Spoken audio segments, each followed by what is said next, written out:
China's Forbidden City, a vast collection of buildings all made mainly of wood. It's the largest complex of palace buildings anywhere in the world. Said to have had more than 9,000 rooms, it was a place of staggering power, home to China's rulers for 500 years. It was filled with dazzling treasures. Planned over a decade, major construction took just 4 years, but it raises many questions. How did they build it? Where did the resources come from to create something so vast? Behind this grand edifice was a great superpower. Ming Dynasty China. They had the most powerful economy and technology much more in advance of the West. But can scientists decode this ancient wonder, unravel its engineering secrets, and discover how it withstood one of nature's great forces, earthquakes? Earthquakes are frequent here, so they pose a huge threat to our heritage. What's it gonna take to knock this thing down?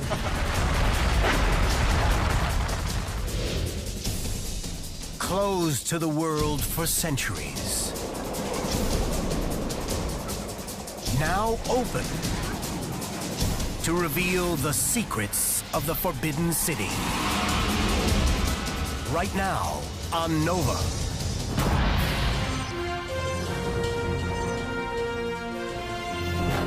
Major funding for Nova is provided by the following.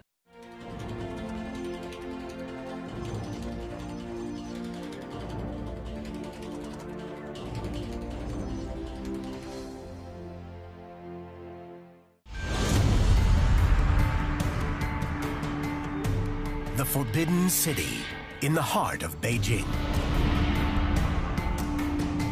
It's about the size of 140 football fields and has at least 800 buildings.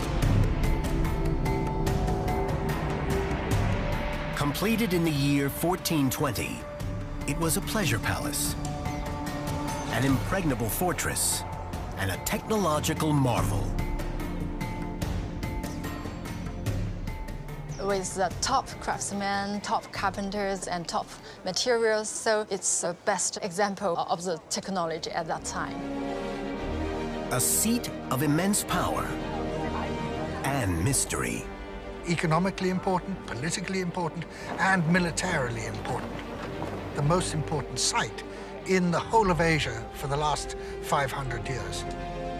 That power was embodied in the Forbidden City's awe-inspiring grandeur. This is the largest palace complex in the world. And not just the largest palace complex that survives, but the largest palace complex built at any time in history. The scale of what we see here is unparalleled in the world at the time. And everyone was struck by this because they would never, ever see anything like this in their lives. And they knew this. They knew that this was unique in the world.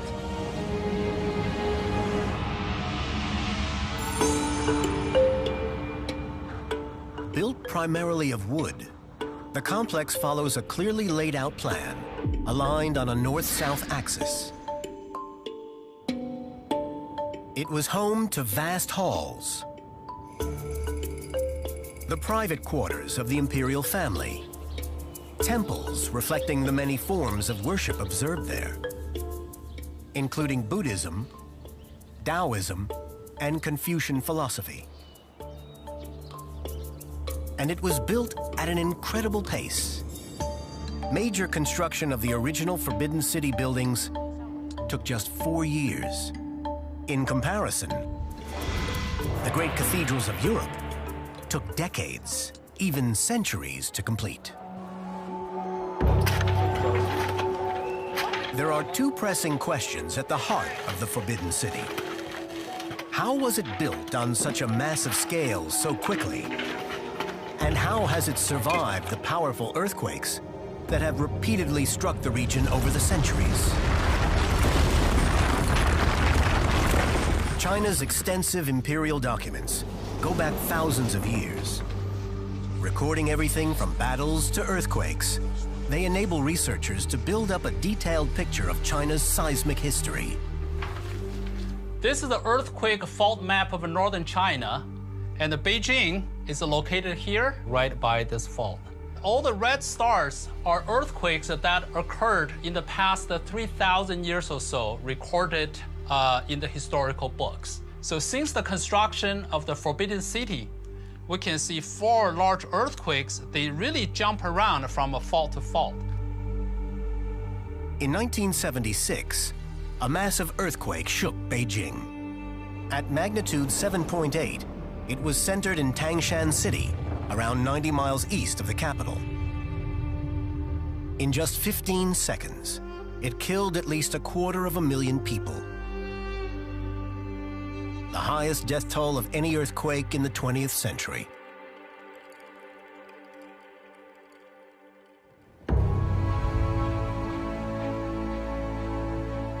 But in this earthquake-prone region, the Forbidden City has never been brought down.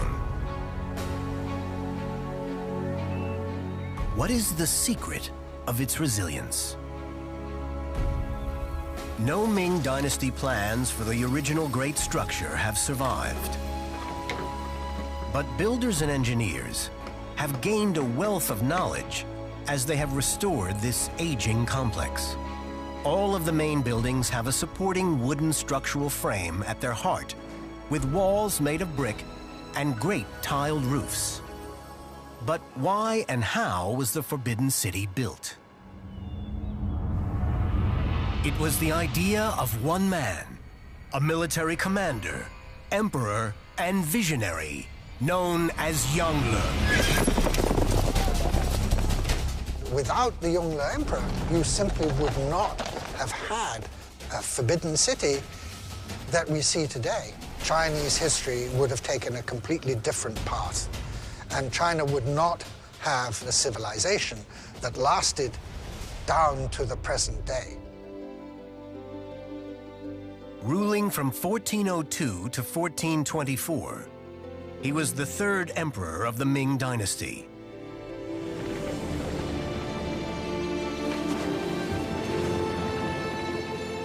The Ming drew on earlier technologies unique to China. Most importantly, it was printing, paper, gunpowder, and also nautical technology. These were all things that were unknown in the West, even lavatory paper. The vast Ming Empire stretched from what is now Vietnam almost to Mongolia. Both a scholar and a military commander, Emperor Yongle built the Forbidden City as the center of his new capital at Beijing. It was an historic decision, built to shift control into his own northern power base and to be close to the troublesome border plains occupied by the Mongols. But unbeknownst to him, Beijing is in an earthquake zone. Not only are earthquakes here frequent, their causes are not clearly understood. By contrast, a massive 20th century earthquake took place in 1906 in San Francisco, followed by a deadly fire. The city was virtually flattened, and the reason is clear. San Francisco sits beside the San Andreas Fault, which penetrates deep into the Earth between 2 tectonic plates, the North American and Pacific. The 2 plates are moving against each other. In particular, Pacific plates are moving northward relative to North America. These plates move past each other, but when they become stuck, tension builds up. When it's released, the result is an earthquake. If you look around the world, 90% of the earthquakes occurred along boundaries between plates. So North China, which sits in the middle of a plate, should be stable, but it's not. You have to keep in mind that this area is far away from plate boundaries. So this is a very peculiar place to have earthquakes inside the plate. In North China, the Earth's crust is unusually thin and weak, giving rise to faults within the plate itself. These are known as intraplate faults. And the North China Plain is cut into 3 pieces by 3 long faults.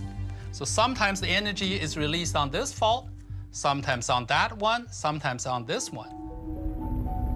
Over the centuries, the Beijing region has been hit by several quakes of similar size to the San Francisco killer, and scores of smaller ones. Dr. Zhou, the Forbidden City's resident seismologist, believes the Forbidden City was designed with earthquakes in mind. They had a lot of experience with earthquakes, which shaped the building of the Forbidden City.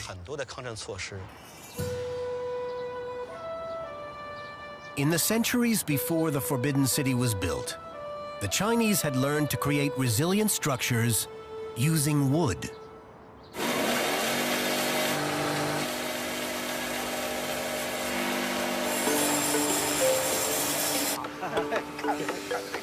American woodworker Richard ᴄᴅᴄᴜᴜ This is incredible. has long made a study of China's ancient wooden structures. I saw a photograph of a man sitting on the roof of a pagoda, and in comparison to the size of the timbers, he looked tiny.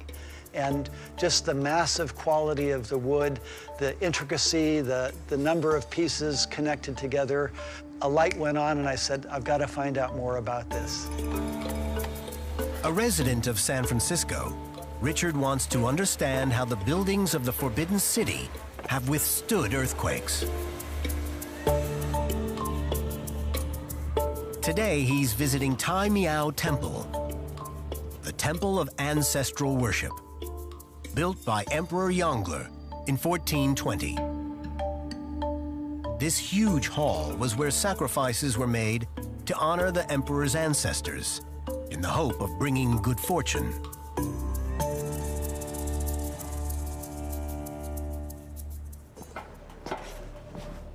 Richard climbs up to the ceiling to investigate some of the key structural elements of Ming architecture. Here we are in a place I never imagined I'd be, 20 feet off the ground in a Ming imperial building. High up, Richard gets right next to a set of brackets that link the timber frame to the roof. These are called dogong, and they support a roof and stabilize the building. A bracket set is a complicated puzzle, many different parts that fit together to make a whole. And what we're hoping to discover is A, how they're made, and B, why they were made. Simple dogong brackets go back 3,000 years. They gradually became more and more complex. By the time the Forbidden City was built, they had become essential structural elements. Every building has a forest of dogongs, linking the columns and beams to the roof. In Beijing's Architecture Museum, Richard ᴄᴅᴜᴜ takes one of these brackets apart. Now, after taking a deep breath, we'll try and put this back together again. The only things holding it together are precise carpentry and layers of interlocking pieces. You can see this isn't, even for somebody who's done it a few times, it's complicated. One piece goes in the front here. There you have it, a bracket set. So you can see it's a little bit flexible. It's very strong. Pressing down, it can take a tremendous amount of weight. It ties together with other parts of the building and is a beautiful, creative feature of Chinese architecture. A key function of the dogong brackets is to distribute the heavy weight of the tiled roof. They do that by channeling the load evenly onto horizontal beams and down through the narrow columns supporting the roof. The dogong has the role of connecting the columns to the purlin and the rafter that forms the roof. The dogong is like an element that funnels in all the loads and redistributes it on the top of the column in a very uniform way. But what role do the dugong play in protecting the buildings of the Forbidden City from the region's powerful earthquakes?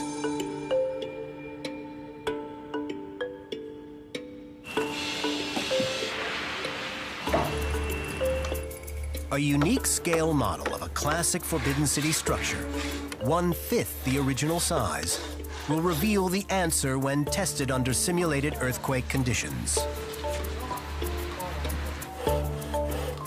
The model has 4 key structural elements: vertical columns and horizontal beams that make a timber frame.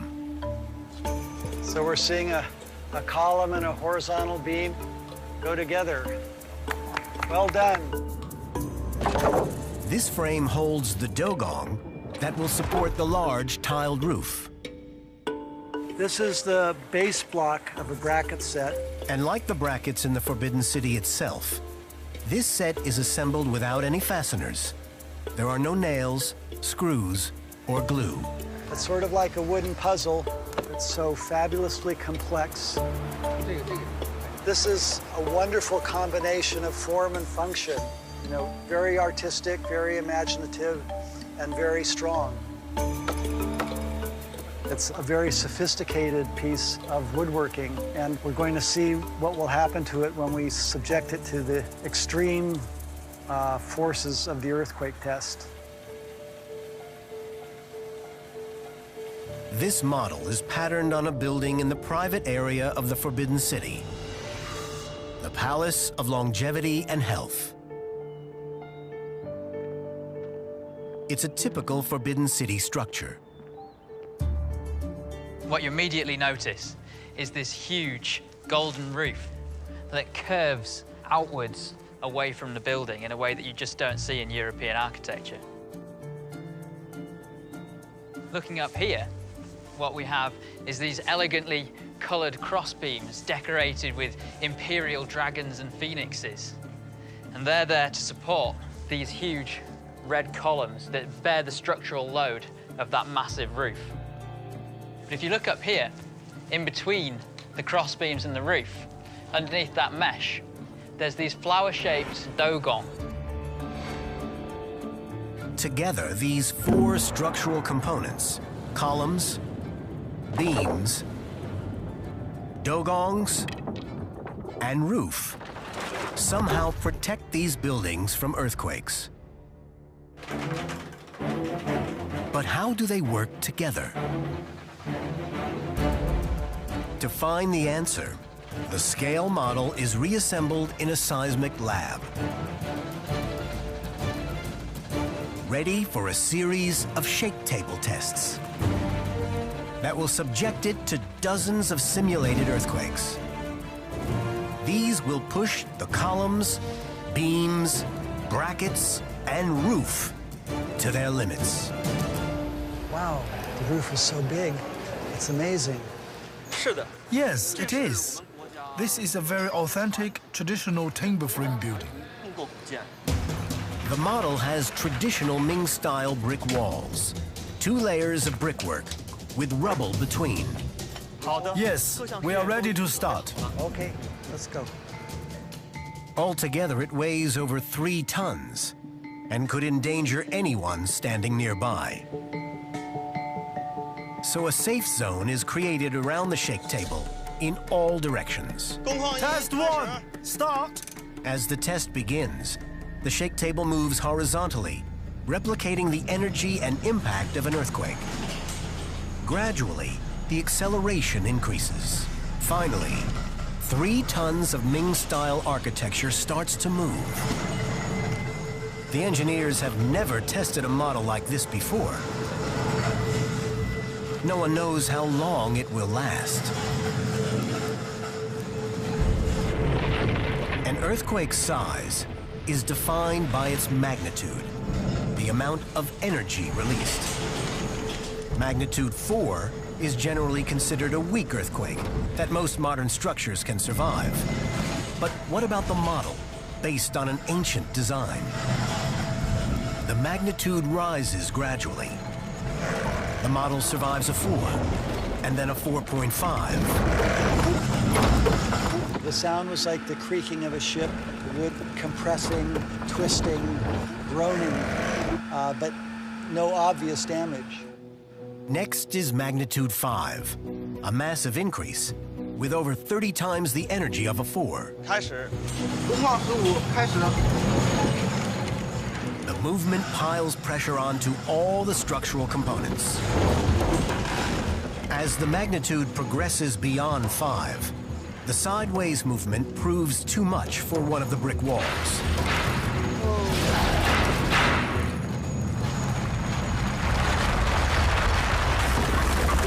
Maybe we'll take one step back. Yes, we are worried. It's unpredictable. While the timber frame flexes, the walls are just too brittle. The second wall topples. In traditional Chinese building, the walls have only the role of defining and dividing the space. They don't really have a structural role because they are not supporting the roof. Their failure does not threaten the overall stability of the structure. That was pretty exciting. We can see the walls have completely collapsed, but the traditional timber frame is still standing strong. As the test proceeds to magnitude 7, the model is shaking, but it remains intact. What role do the dogong brackets play in this? The timber frames are moved during the earthquake because of the dugong and because of this very particular connection. Through their ingenious design, the dogong disperse the energy of the tremors. So as the vibration comes through the columns and into the dugong, each of the dugong parts move relative to each other. So through friction, this movement will dissipate the energy, reducing the overall effects of the earthquake on the integrity of the structure. In addition to structural elements, to build the Forbidden City, Ming architects and engineers had to come up with ideas and innovations on an enormous scale. Before the main building phase could begin, a decade of preparation was needed to set up a vast and complex system of logistics, to conscript a huge labor force, and create a massive supply chain across China. Because Beijing lacks natural resources, virtually everything had to be brought here, including much of the wood. The Forbidden City's palaces, temples, and the Emperor Yongle's great halls are dominated by tall wooden columns.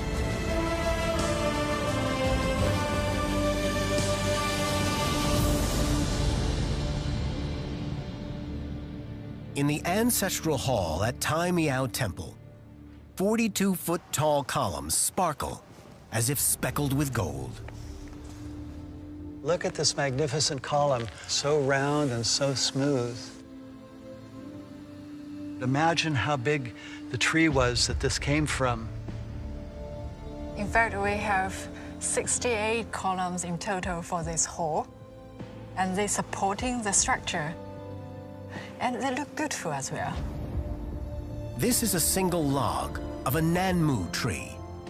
Today, one of the rarest of Chinese woods. It's straight, dense, and resistant to rot. Just one of these great logs weighed over 40 tons. But Nanmu trees grow more than 1,000 miles from Beijing, in Sichuan, to the southwest, hidden deep in mountainous forests. Felling the trees and then dragging the heavy logs to the Yangtze River for transportation was treacherous. According to a local saying, 1,000 people go into the mountains and only 500 come out. The mortality rate was terrible. Despite the cost and risks, the emperor demanded nearly 100,000 logs to be imported from the southwest. These alone could take 4 years to reach Beijing. The Forbidden City also needed golden-colored floor tiles made with special clay in Jiangsu province, 600 miles away. Perfectly polished, each tile took more than a year to make. 80 million bricks were produced in kilns on an industrial scale outside Beijing. And piles of gold leaf, hammered by hand, to 1/500th the thickness of a human hair, produced in specialized workshops in distant Nanjing. But how did all these supplies reach Beijing at the right time? To accomplish this, the emperor's engineers extended China's ancient Grand Canal. A simpler version was constructed over 1,000 years earlier. But Yongle revitalized and expanded it into a water superhighway, able to carry everything needed to Beijing.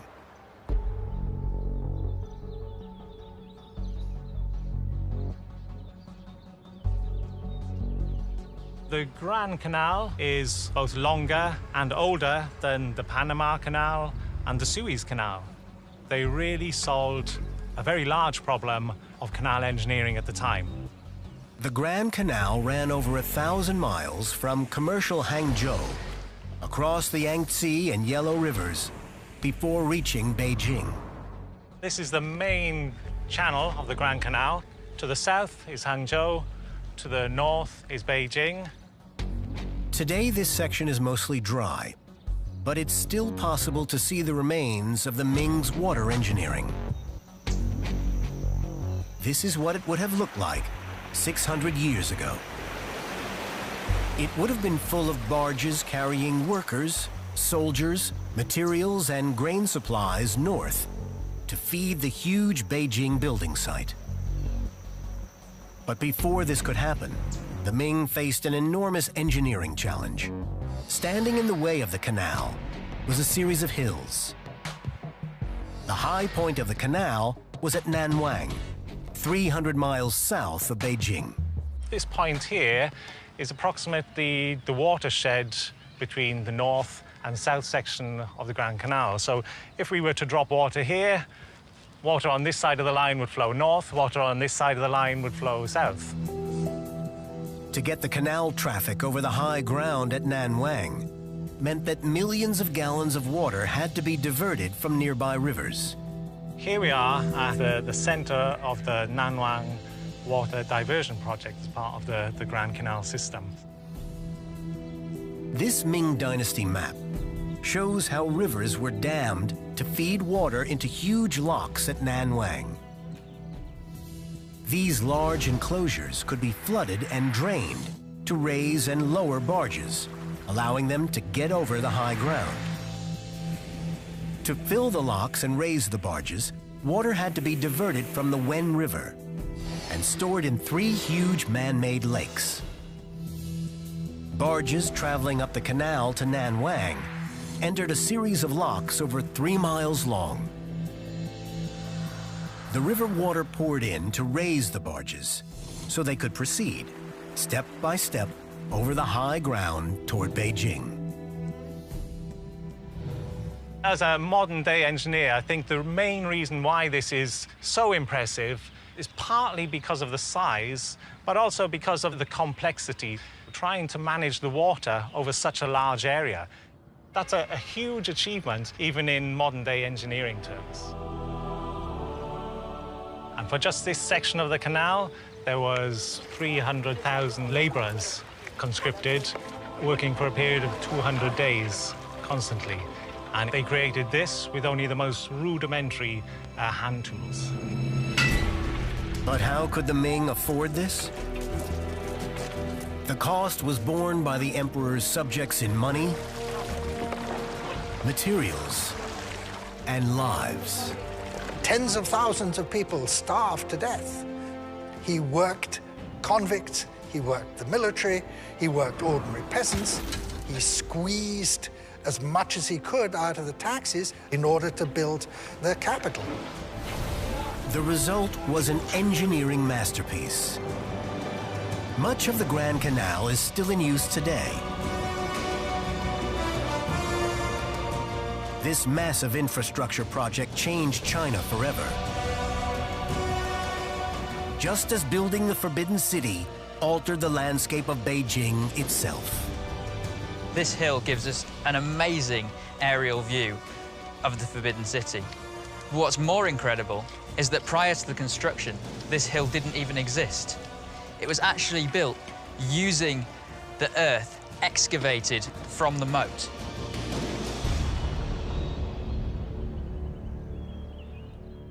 All this was produced through the meticulous planning Emperor Yongle demanded. He insisted on controlling each step of the vast project himself. But there were some forces neither he nor his successors could control. Back at the seismic lab, Dr. Zhou and Richard Wyborg are ready to continue the shake table tests on the scale model of a Forbidden City building. They're still there too. Having reached magnitude 7 with only the brick walls falling, they now want to see if the model can withstand the force of an even greater earthquake, magnitude 7.8. This matches the size of the 1976 Tangshan City earthquake that killed 250,000 people east of Beijing. It's a massive human disaster, and many, the whole families, not a single person survived this event.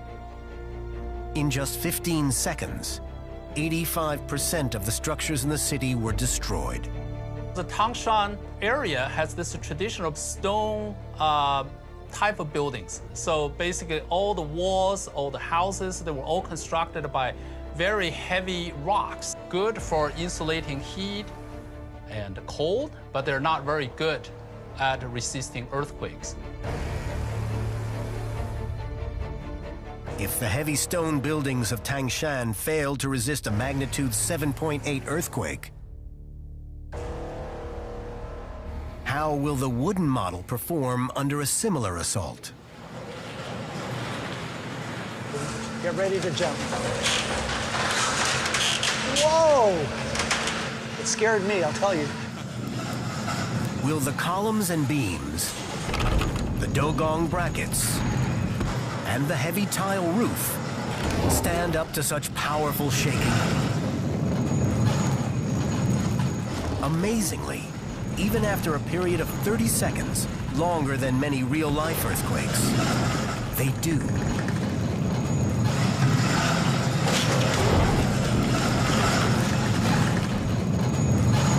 What's it gonna take to knock this thing down? When Dr. Zhou and Richard examine the model, they find one more secret to its resilience: the columns. This red line shows the column's position before the earthquake. We can see that after the earthquake, the column has moved over here. The model replicates the way the columns stand in the Forbidden City itself, resting freely on stone foundation plinths. If they were pounded deep into the stone, they would break if overwhelmed by the shaking of an earthquake. Instead, by being left free to move, they can ride out the tremor. The model shows how the columns move, dispersing energy and helping the whole building withstand the shaking. What we see here is the effect of the shaking on the columns. We can see that all the columns rotate slightly. This helps to dissipate energy and to isolate the movements to the roof. And in that way, the structure is still surviving. But what about the large, heavy roof? Its curved shape is a tradition that dates back 2,000 years. To build the roof, timber boards are laid onto the rafters. On the outside, layers of red clay are used to waterproof it before glazed tiles are pushed into the clay and overlapped. The colorful roof tiles and mythical beasts that adorn them are still produced in kilns outside Beijing using traditional methods. The area's unusual clay produces long-lasting tiles, but they are heavy. The roof of a big hall in the Forbidden City is estimated to weigh 2,000 tons. all that weight resting on the dogong brackets connecting it to the columns below. Exactly the same tiles and construction technique have been used on the 1/5 scale test model. Look at the roof moving. It swings back into place, helping it to recover. Because of the interlocking construction, the dogong, roof, and frame are connected but can move independently, isolated from each other. The timber frame is moving at higher speeds, while the roof is moving at a much lower speed.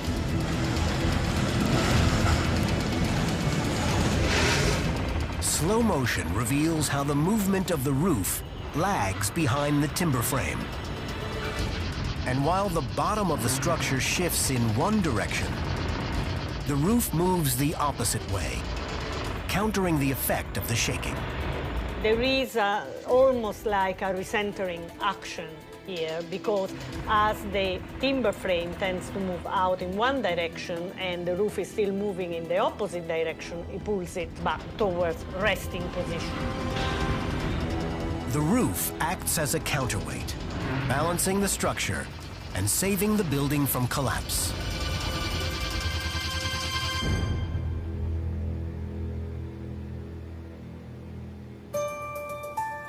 But state-of-the-art engineering, carpentry, and logistics alone did not satisfy the ambitions of the Ming Emperor Yongle.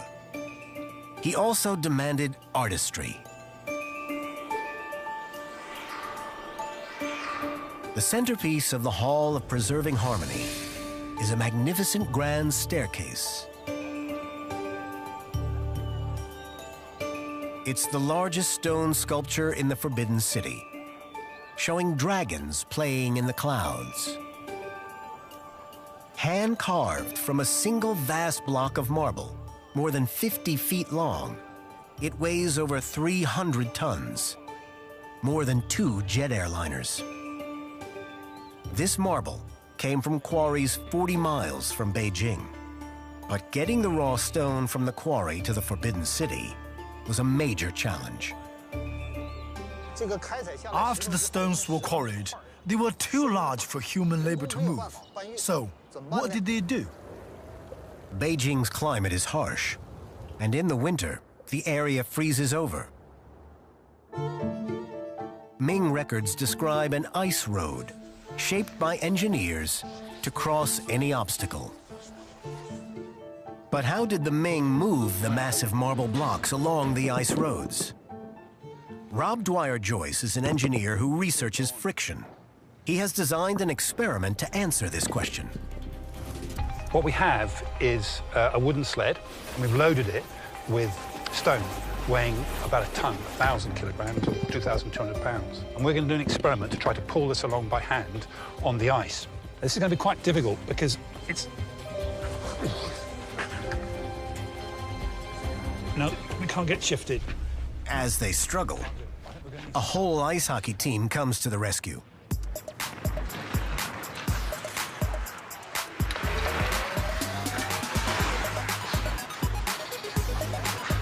But even these strong athletes have a hard time getting it moving. Whoa!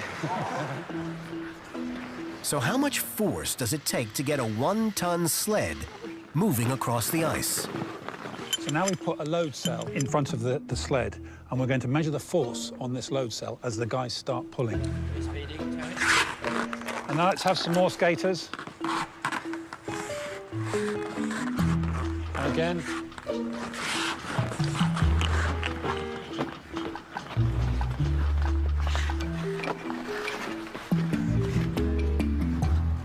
What we can see here is a force versus time graph. As we added a player, you can see it increases in the steps, and then it gets to a certain force and then drops. And this drops because the sledge starts to slide. And when we do that, the force required to pull the sledge along plateaus.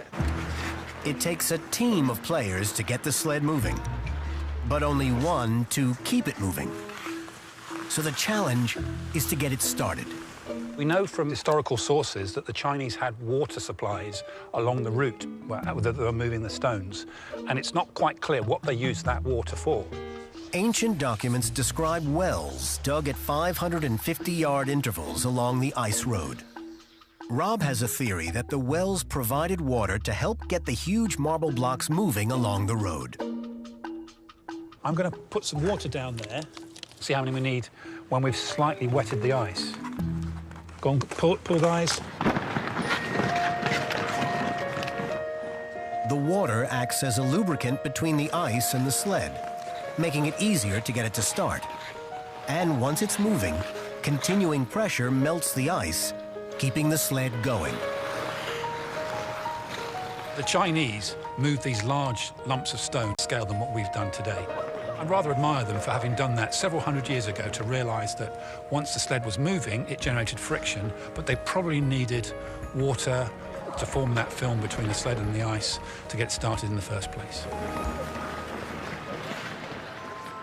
This level of engineering skill made it possible for artists to carve the magnificent marble staircase at the Hall of Preserving Harmony. But similar artistry is found throughout the Forbidden City. This is epitomized by the use of a vast array of colors: turquoise, blue, and green, both inside and outside the buildings.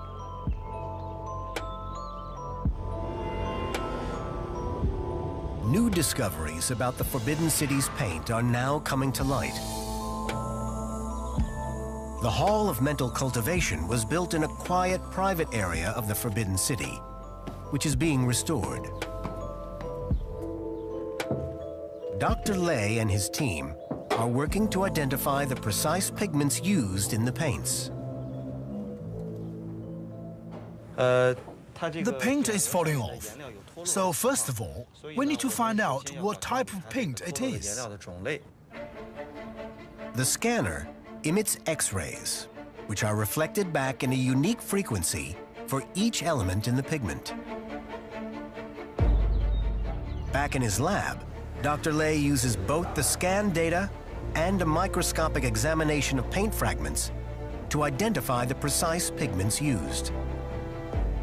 It looks like a man-made pigment. It's called smalt. Blue smalt is not a naturally occurring pigment, and it wasn't made in China.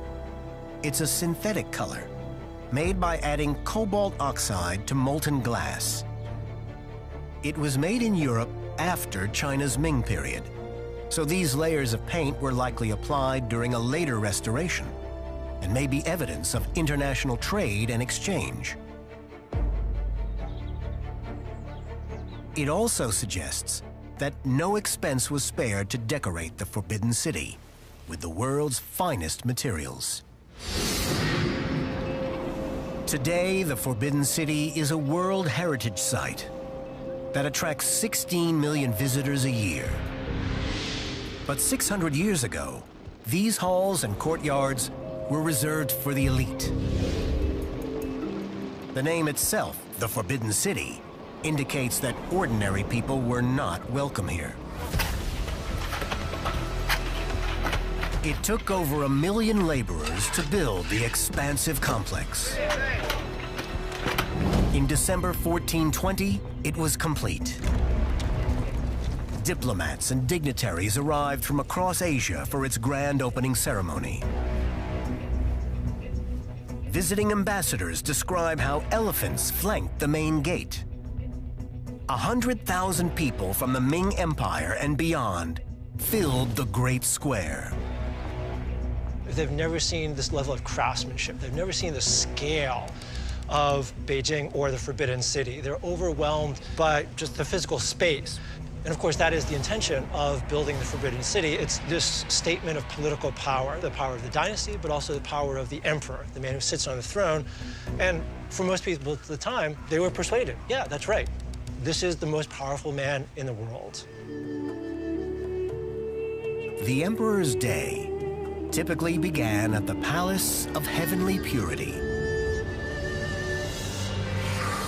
This courtyard and the palace behind me is the most sacred location in the entire Forbidden City.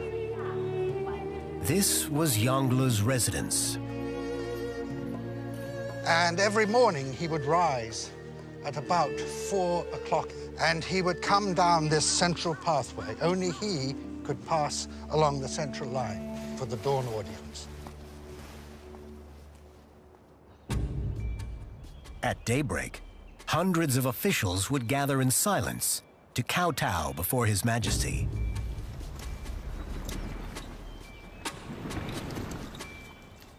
Filling the courtyard in front of the city's grandest structure, the Hall of Supreme Harmony. In the very center is the throne.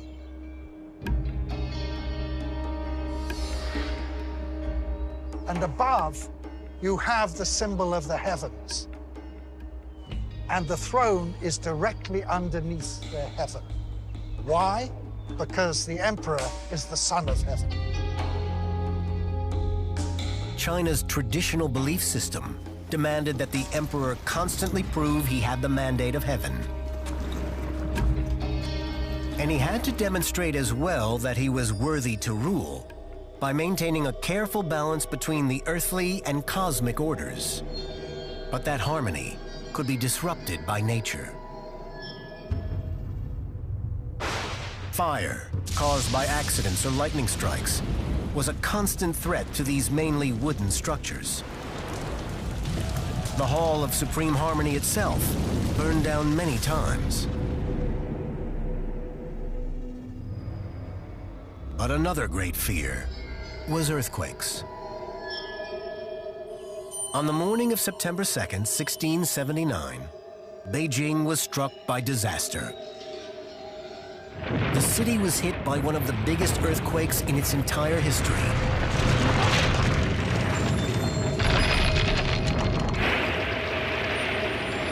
Imperial records suggest it killed around 15,000 people. China's detailed historic records hold valuable clues, which Professor An Yin uses to work out the magnitude and nature of ancient earthquakes, including the one in 1679. There is some kind of tombstone which is supposed to face to one direction, usually face to south, but that tombstone rotates. So that's very important to geologists because we can use those historical records to determine the way the earthquake was generated, whether it's moving up and down or sideways. So for this one, it has to be moved by the sideways. Imperial records suggest the 1679 quake was a magnitude 8. It destroyed thousands of stone structures, including the original white pagoda or stupa, for Buddhists, a place of meditation. So here we see the white stupa, constructed originally in 1651 and then destroyed in a massive earthquake, but then almost immediately rebuilt. The restored stupa still towers over the Imperial Park and Beijing. But while the original stupa collapsed in 1679, records indicate that the Forbidden City just 500 yards away suffered only minor damage, mainly to the brick walls. Most of the descriptions focus on the city walls and the city gates. It seems like the major palaces, architectures are not damaged.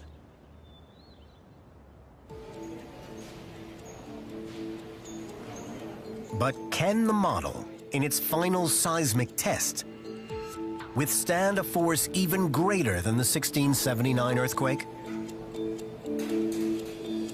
The scientists will now expose the model to magnitude 8.2, the power of the largest earthquake ever to hit the Beijing region, and stronger than the 1906 earthquake that destroyed San Francisco. Magnitude 8.2, begin.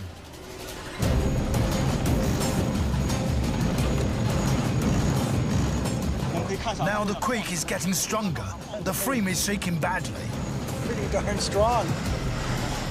The test moves to magnitude 8.6, the strongest earthquake to hit this part of Asia. It shook Tibet in 1950, destroying over 70 villages and causing massive landslides. As the magnitude increases and the shake table delivers more energy, the structure sways dramatically, but it remains standing. This is incredible. After a series of escalating shocks, the test moves beyond 9.5, the largest quake in recorded history. This devastated Chile in 1960, causing a tsunami as far away as Hawaii. Magnitude 10.1, begin. In this final phase, the shake table peaks at magnitude 10.1, as high as the technology can go.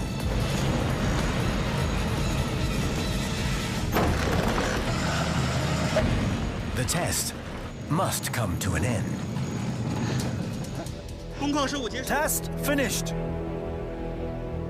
We wanted to break this building, and it wouldn't break. So, wonderful test. What was most surprising to me was how much the building could move, how flexible it was. This is a fabulous proof of the genius of Chinese traditional architecture. To build the Forbidden City 600 years ago, the Ming Chinese had to meet a vast array of challenges. Mastering logistics on land, water, and ice, applying engineering ingenuity and carpentry skill, and demonstrating artistry of color and design. It cost thousands of lives and the toil of a nation, but they built a city unique in all the world. At least 800 buildings, mainly all out of wood. It was the Ming Dynasty's most enduring creation, the beating heart of their empire, the Forbidden City.